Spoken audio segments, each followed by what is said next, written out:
بسم الله الرحمن الرحیم. ملګرو ټاپک مونږ سره لوپ ته نو راځو کنټینیو کوو هغه.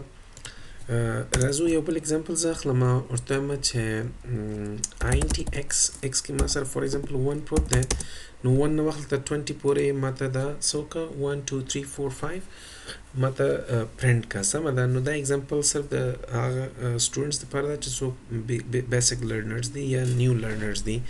نو راځم زه دلته څه ورته وایم چې ورته وایم while نو سمپل خبره ده x is less than or equal to 20 څه وکړه ماته سی اوټ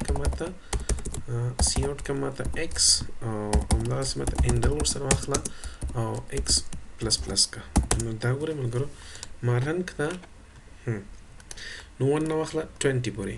که تاسو نه سوال وشي چې یاره نه زه 20 نه واخله 1 پورې راوله نو بیا دا خو اسانه ده.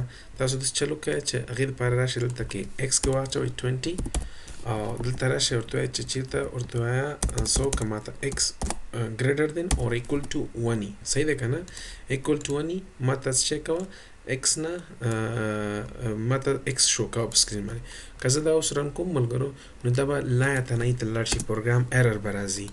پروګرام ساینټکس کې ایرر نشته خو لاجیکل ایرر دی ته وایي سمه ده منطقي ځکه چې دلته ګوره x کوي دا x کې 1 1 یعنی پلس پلس کوي دا یعنی x 21 کېږي 22 کېږي نو دا هیڅ کله کمیږي نه چې دا 1 ته راشي بیرته نو ځکه به دا لایتنۍ ته ځي. دا وګورئ ملګرو دا ور روان دی همداسې په کروړونو دا نمبر همداسې روان دی بره روان دی لاندې نه راځي.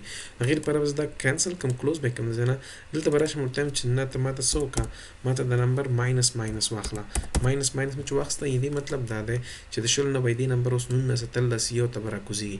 دا اوس وګورئ ملګرو د شلو نه شروع شو او په یو باندې دا ختم شو.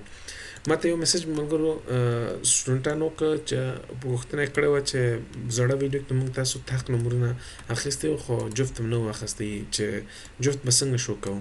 نو اسانه دی ملګرو په هغسې حالت کې به راشئ جفت نمبرونو دپاره دوه نه به سټارټ کوو ځکه دوه خپله په الریډي جفت دی نو زه به راشم دلته ورته وایم چې x less than or equal to 20 وي یعنې شلو پورې ماته دا سی اوټ که او هغې نه پس ماته څه وکړه x ماته شو کوه صحیح دی او انډل نیو لاین ته راځه او همداسې ماته چې وکړه x is equal to x plus 2 به ورته واخلی پلس 1 ماخلی ځکه هغه بیا دا تاسو ته چې درکوي 1 2 3 درکوي. نو دا اوس وګورئ ملګرو ماته به تنها جفت عددونه راځي اوس 2 4 6 8 دا ګوره 20 پورې به ماته تنها دا به جفت عددونه ښیي. نو دا موږ سره څو اگزامپل دی د وایل لوپ.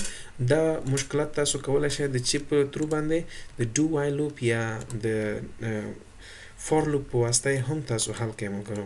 هغې نه پس نه موږ سره څه شی ډو وایل لوپ دی. ډو وایل لوپ به کار وکړو بیا به ورپسې فور لوپ ته راځو. نو زه به دلته دا پیسټ کړم یعنې موږ سره دویم دی ډو وایل لوپ بیا ورپسې فور لوپ دی. زیاتره خلک اول فور لوپ زده کوي خو په هر صورت راځو ډو وایل لوپ باندې خبره کوو چې ډو وایل لوپ څه شی ده ملګرو. نو ډو وایل لوپ به نیو ویډیو کې کار وکړو ملګرو ځکه د دې ویډیو لنډ زیاتېږي.